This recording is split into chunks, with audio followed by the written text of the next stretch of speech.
26 सितंबर को बरेली में बवाल हुआ, उसके बाद से लगातार एक्शन हो रहा है। पहले तौकीर रजा पर एक्शन हुआ, फिर उनके करीबी नफीस खान की दुकानें तोड़ी गई, बुलडोजर चल रहा है। लेकिन प्रशासन का यह कहना है कि बरेली में जो बवाल हुआ उससे बुलडोजर का कोई मामला नहीं है, लेकिन लोग टाइमिंग पर सवाल उठा रहे हैं। देखिए रिपोर्ट।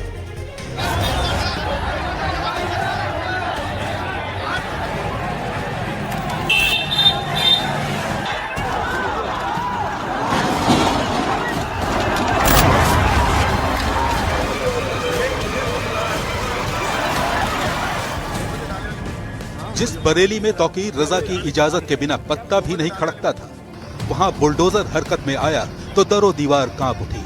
नफीस खान के मैरिज हॉल के बाहर खड़े बुलडोजर के पीले पंजे में दूसरे दिन हरकत हुई तो दीवार, खंबे, होर्डिंग अपनी जगह छोड़कर धराशायी होने लगे। ऊपरी मंजिल तक लोगों को पहुंचाने के लिए जो सीढ़ियां बनाई गई थी, वो बेबुनियाद होकर हवा में झूल गई।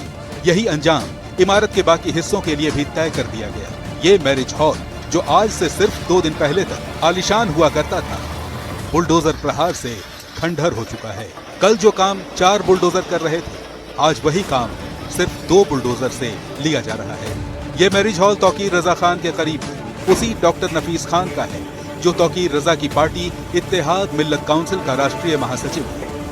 नफीस ने 10,000 स्क्वायर फीट में 5 करोड़ की लागत से मैरिज हॉल बनवाया था, लेकिन तौकीर के रसूख की आड़ में अवैध कंस्ट्रक्शन किया, अब कीमत चुका रहा है। बरेली विकास प्राधिकरण का ये कहना है कि नफीस खान ने मकान का नक्शा पास करवाया था, लेकिन उसके बाद में मकान के नक्शे को हटा के उसने और फिर यहाँ पर एक बड़ा सा मैरिज हॉल उसने तैयार कर लिया। अब आप देखिए कि करोड़ों रुपए का ये मैरिज हॉल है और इसको देखते ही देखते जमींदोज कर दिया गया। पूरी छत यहाँ से लटक गई है।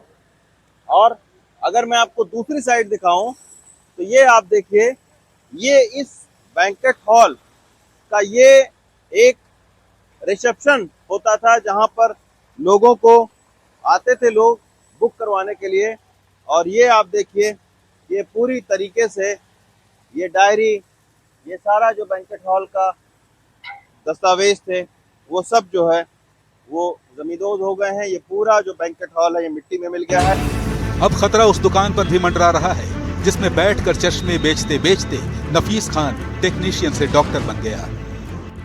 बरेली उपद्रव में तौकीर रजा के खास सहयोगी नफीस खान को भी गिरफ्तार किया गया है और अब ये पता लगा है कि नफीस खान की करोड़ों रुपए की बेनामी संपत्ति है। एक बेनामी संपत्ति जो बैंकेट हॉल है जिस पर बुलडोजर चल रहा है वो है, और जो डॉक्टर नफीस खान वो कहां से बने, तो डॉक्टर यहां से वो बने। ये आप देख सकते हैं कि डॉक्टर खान ऑप्टिकल, यानी नफीस खान इसी चश्मे की दुकान चलाते थे और चश्मे की दुकान चलाते चलाते वो लोगों की आंख देखने लगे और आंख देखते देखते वो डॉक्टर बन गए और फिर डॉक्टर नफीस खान के नाम से वो इलाके में जाने जाने लगे। अब देखिए कि इस पूरे वाकये के बाद में जो स्वास्थ्य विभाग है उसको भी याद आया कि नफीस खान डॉक्टर नहीं है। ये देखिए, अपंजीकृत चिकित्सकों व चिकित्सा इकाइयों के विरुद्ध कार्रवाई। इसमें यह लिखा हुआ है कि पंजीकरण से संबंधित समस्त अभिलेख समेत आप उपस्थित हों 11 तारीख को। स्वास्थ्य विभाग ने ये कहा है कि इनके पास में डॉक्टरी की कोई डिग्री नहीं है, तो आखिर ये डॉक्टर कहां से हो गए? प्रशासन ने नफीस खान से डॉक्टरी का सर्टिफिकेट मांगा है, मतलब नाम में लगे डॉक्टर पर भी बुलडोजर चलाने की तैयारी मुकम्मल हो चुकी है। तो जाति के नाम पर भड़काते हैं भावनाओं को, परिवार के नाम पर दोहन करते हैं, इन्हीं के लिए हम लोगों ने बुलडोजर बनाया था, इन्हीं के लिए बनाया था। ये लोग उन परजीवी की तरह हैं जो झूठे नारों से समाज को गुमराह करते हैं। वैसे बरेली में बुलडोजर वाला एक्शन सिर्फ नफीस खान के खिलाफ नहीं हो रहा। नगर निगम के बुलडोजर ने शहर के सैलानी बाजार में भी अवैध कब्जे जमींदोज कर दिए।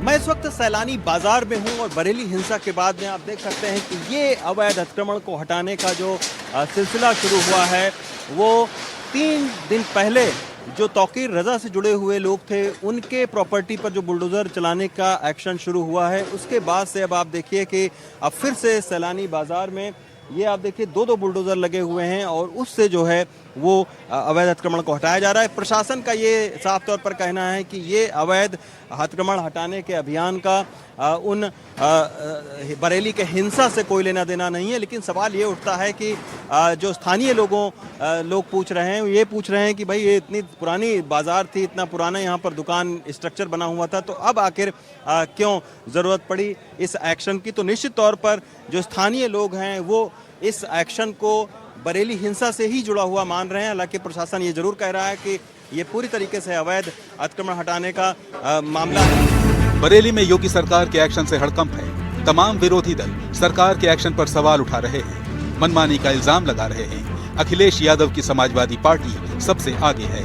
मेरे घर पर, और ये इसलिए इतने बड़े पैमाने पर है क्योंकि इन्होंने बरेली में बहुत ज्यादती की है।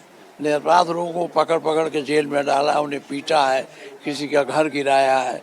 तो सारी स्थितियों से बचने के लिए हम लोगों को जाने नहीं देना चाहिए। बस जा रहे थे, बहराइच जा रहे तब भी रोकते हैं क्योंकि इनकी ज्यादतियाँ वहाँ बहुत हो जाती हैं पुलिस की ना, तो उसका पर्दाफाश हो जाएगा।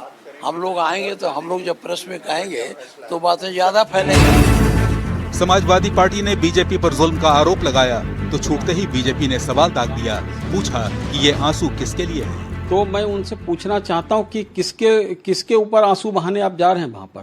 उन आतताइयों, आतंकियों, उपद्रवों के लिए आंसू बहाने चाह रहे हैं। और अभी तो किसी को नुकसान नहीं हुआ, केवल उन्होंने कानून व्यवस्था का तोड़ने का काम किया, इसलिए पुलिस ने उनको अरेस्ट करके जेल भेजा है।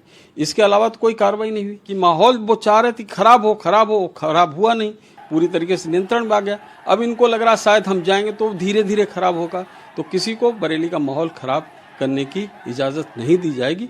बरेली में योगी सरकार के बुलडोजर एक्शन को लेकर माता प्रसाद पांडेय के सवाल और उस पर बीजेपी के जवाब के बीच आई लव मोहम्मद वाले पोस्टर बैनर का जिक्र छूट रहा था, लेकिन ये कमी कांग्रेस के सांसद इमरान मसूद ने पूरी कर दी। मोहब्बत आप सल्लल्लाहु अलैहि वसल्लम से हर मुसलमान की गारंटी है। मुसलमान होना इस बात की गारंटी है, तो उसको दिखाना, ये चंद लड़कों को आप टारगेट सामने कर करके, उन्हें पता कुछ नहीं है, वो पोस्टर ले खड़े हो गए और पीछे जो नमाजी आए हैं वो बिला वजह उस भीड़ का हिस्सा बन गए और आपने लाठियां चलवाई, डंडे चलवाने शुरू कर दिए और आप चारों तरफ कहते हो कि माहौल तनावपूर्ण है। माहौल तनावपूर्ण कोई तनावपूर्ण नहीं है। और मैं सबसे अपील करना चाहता हूँ, उलेमा इकराम से भी कहना चाहता हूँ और तमाम नेताओं से, पॉलिटिकल नेताओं से भी कहना चाहता हूँ और उनसे भी कहना चाहता हूँ जिनको वोटों की चाहत है वो भी सब सुन लें कि हम लोग बहुत बुरे वक्त से गुजर रहे हैं। इस वक्त देश के अंदर दलित और मुसलमान बिल्कुल पीस करके रख दिया गया है। आगे आकर के इनकी मदद करें। संभल में जो है मस्जिद थोड़ी तो बताया गया, हमारी तो सारी मस्जिदें अवैध, जो हमारी 400 साल पुरानी मसाजिद हैं उनको भी आप अवैध बता रहे हो। आप तो तमाम जगहों पर अवैध बता करके हमारे इबादत गाहों को नेस्तनाबूद करना चाहते हो। दो तरह के कानून चलेंगे। हमारी इबादत गाहों को तोड़ा जाएगा तो कार्रवाई नहीं होगी, लेकिन पोस्टर लेने पर हाथ पर पैर में गोली भी मारेंगे और लाठी डंडे मार करके आप लोग पैर भी तोड़ देंगे। पूरे देश में यही तो हो रहा है और क्या हो रहा है इसके अलावा। तो कांग्रेस सांसद इमरान मसूद कार्रवाई पर सवाल उठा रहे हैं और सरकार पर आरोप लगा रहे हैं कि धर्म और मजहब के हिसाब से कार्रवाई हो रही है। लेकिन योगी आदित्यनाथ साफ कर चुके हैं कि जो भी कानून तोड़ेगा उसके खिलाफ कार्रवाई होगी। फोकस बरेली पर है, लेकिन संभल में भी अवैध मस्जिद पर पहले हथौड़ा चला और अब फिर बुलडोजर चला। एक रिपोर्ट के जरिए आपको दिखाते हैं कि संभल में अवैध मस्जिद पर आखिर क्यों चला बुलडोजर। संभल में तालाब की 8 बीघा जमीन पर ताबड़तोड़ अवैध निर्माण हुए थे। इन पर मैरिज हॉल से लेकर मस्जिद और अवैध मकान तक सब शामिल हैं। अवैध मैरिज हॉल को प्रशासन ने तोड़ा, मस्जिद वहां के लोगों ने खुद तोड़ी। बाकी रहे मकान तो 80 घर खाली करने के लिए सरकार ने 15 दिन का अल्टीमेटम दिया है। नोटिस की नाफरमानी हुई तो जैसा एक्शन अभी बरेली में दिख रहा है वैसा ही बुलडोजर एक्शन संभल में भी दिख सकता है। ये ग्राम हातिम सराय में लगभग 8 बीघे भूमि पर जो तालाब की भूमि है उस पर प्लॉटिंग करके अवैध मकान बना लिए गए हैं। उन्हीं को नोटिस दी गई है। किस तरह का नोटिस दिया गया है? कितना समय इन लोगों को दिया गया है? 15 दिन का समय दिया गया है कि इस तालाब की भूमि पर किसकी अनुमति से आप लोगों ने मकान बनाया है जैसी कि सूचना है कि कुछ भूमाफियाओं ने इस तरह की प्लॉटिंग करके जमीन को बेच करके और ऐसे गरीब लोगों को ठगा है। कितने लोगों को भी नोटिस दिए गए हैं और नोटिस का जवाब नहीं देते हैं तो किस तरह की कार्रवाई की जाएगी? स्वाभाविक है, तालाब की भूमि पर कब्जा आप नहीं कर सकते और तालाब की भूमि को कब्जा मुक्त कराया जाएगा। तो मकान खाली नहीं करेंगे, तोड़ेंगे? बिल्कुल बिल्कुल। कितने लोगों के खिलाफ को नोटिस दिए गए हैं? कितने मकान होंगे? अभी 40-45 लोगों को नोटिस दिए गए हैं, बाकी अभी और भी नोटिस दी जानी है। जाहिर है प्रशासन की सख्ती से वहां रहने वालों में हड़कंप मचा हुआ है। मकान हमारा पक्का है, इसमें हाउस टैक्स दे रहे हैं, बिजली का बिल दे रहे हैं, सड़क बनी हुई है। कितने साल से आप यहाँ रह रहे हैं? मैं यहाँ पर 5 साल से रह रहा हूँ। अपना मकान है? जी अपना मकान है। सभी लोगों ने यहाँ मकान बनाए हैं अपने। कितने साल से आप रह रहे हैं? हमें लगभग यहाँ पर 7-8 साल हो गए लेते हुए। मकान आपने खरीदा था? जी हमने जमीन खरीदी थी, मकान बनाया था। तो अब नोटिस किस चीज का दिया गया आपको? ये कह रहे हैं कि अवैध कब्जा किया हुआ है, यहाँ तालाब था। अच्छा, इसका ही नोटिस है। जबकि अगर तालाब था तो फिर गवर्नमेंट ने यहाँ पर ये सरकारी सड़क क्यों डाली है और क्यों यहाँ पर लाइन पास हुई है बिजली की? लोग चाहे जो दलील दें, लेकिन योगी सरकार ने 15 दिन का नोटिस दिया है, यानी सरकार सुप्रीम कोर्ट की गाइडलाइंस पर चल रही है। हालांकि इस पर सुप्रीम कोर्ट के चीफ जस्टिस ने शुक्रवार को जो बयान दिया वो काफी बड़ा है।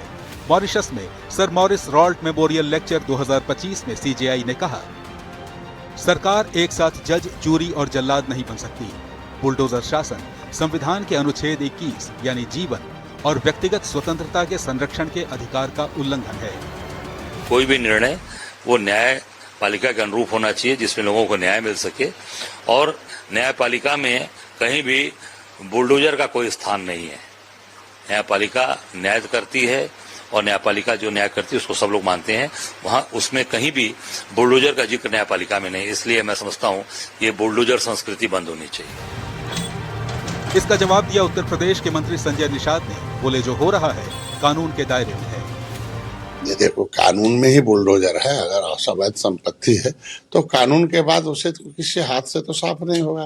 कोई अवैध संपत्ति कब्जा किया तो कानून के अंदर ही बुलडोजर है। कानून ऊपर है, बुलडोजर उसके अंदर है, और जरूरत पड़ने पर कानून पहले है, कानून के दायरे में रह के काम हो जाता और कानून के हिसाब से काम हो रहा। उत्तर प्रदेश में बुलडोजर एक्शन और इस पर सवाल का सिलसिला कोई नया नहीं है। जब से योगी आदित्यनाथ सत्ता में आए हैं, कानून तोड़ने वालों पर बुलडोजर एक्शन भी हो रहा है और सवाल भी उठाए जाते रहे हैं।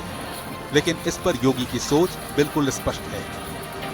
जो स्वयं न्याय को, कानून को अपने हाथों में लेते हैं, तो बहुत बार कानून के दायरे में रहकर के उनको सबक भी सिखाया जाता है। जो जैसे समझेगा उसको उसी भाषा में समझाना चाहिए। आप मुझे बताइए, कोई हिंसक बनकर के प्रहार करने के लिए आ जाए हमारे सामने और हम उसके सामने गिड़गिड़ाएं, ये नहीं। अगर वो हिंसक बन के आया तो उसको पहले उसकी हिंसा का प्रतिकार तो वहां पे करना पड़ेगा ना। बुलडोजर को लेकर योगी के इस रुख से लोगों के दो हिस्से साफ साफ दिखाई देते हैं। एक वो जो बुलडोजर के खिलाफ है, तो दूसरा वो जो बुलडोजर के साथ है। एक तरफ आई लव मोहम्मद के पोस्टर लहराते हैं, तो दूसरी तरफ आई लव योगी और आई लव बुलडोजर के प्ले कार्ड भी नजर आते हैं। और योगी का बुलडोजर सिर्फ मजहब देखकर नहीं चलता, इसके सबूत भी कम नहीं हैं। ये बाराबंकी के श्री राम स्वरूप मेमोरियल यूनिवर्सिटी का कैंपस है। अवैध निर्माण हुआ तो इसी साल 6 सितंबर को बुलडोजर का पीला पंजा वहां भी चढ़ा। जो लोग योगी जी की पहचान सिर्फ बुलडोजर से करते रहते हैं, मैं उनकी जरा आंखें खोलना चाहता हूं, उनकी आंखें खोलना चाहता हूं। उत्तर प्रदेश में आजादी के बाद जितना औद्योगिक विकास नहीं हुआ वो अकेले योगी जी के कालखंड में हुआ है।